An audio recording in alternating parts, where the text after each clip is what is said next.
šīs būtu manas top 3 izvēles. Ja jums vajag irigātoru, ja jums vajag pēc iespējas mazāk, kas ir paredzēts vairāk ceļojumiem, tad ideāls variants ir šis te. Noklins saucās A10.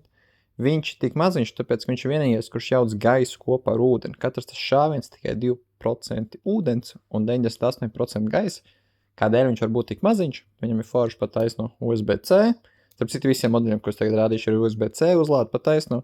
Un viņam šo galiņu var noņemt un iemest iekšā. Un viņš paliek vēl mazāks un foršāks piemērots ceļojumiem.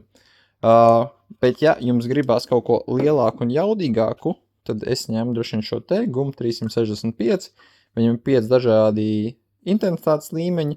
Viņam arī ir USB-C uzlāde šeit. Viņam galviņa rotē uz riņķi, pēc tam komplektā jau ir 6 dažādas maigas galviņas. Ūdens rezervāru var noņemt arī pilnībā nost, bet ikdienā viņu var uzpildīt caur šajieni.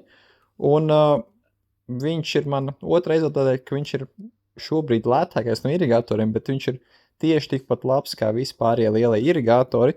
Viņam cena 36 eiro, bet viņam ir visvairāk uzgaļi, un viņam vēl komplektā nāk širāda te eleganta forša ceļojuma somiņa līdzi. Nu, un ja nauda nav problēma, tad droši vien labākais variants ir šis te, kurš arī smukākais no Philips Sonicare.